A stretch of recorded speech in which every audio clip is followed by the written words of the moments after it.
Okay, pag-pray ko po kayo, taas natin po kamay natin. Lord, salamat po. Pastor Jimmy, Pastor Mike, sa kanilang Panginoon. Lord, once again, it is an opportunity to be channel of blessing. Lord, wala po kaming kakayanan, hindi po sa amin galing ito. Itong mga financial na ito, hindi po ito galing sa amin. Kami lang ay naging instrumento mong Panginoon.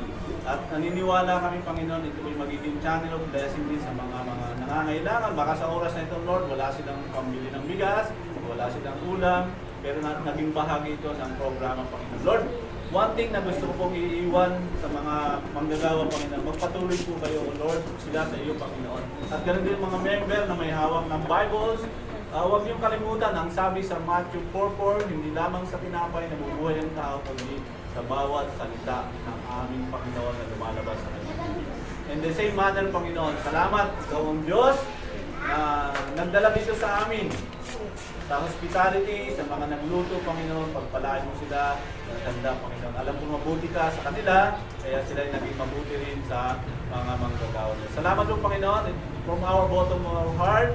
Thank you po, Father God, sa Foursquare Church, po ng mga manggagawa, Panginoon, na ikaw ay naging kabahagi.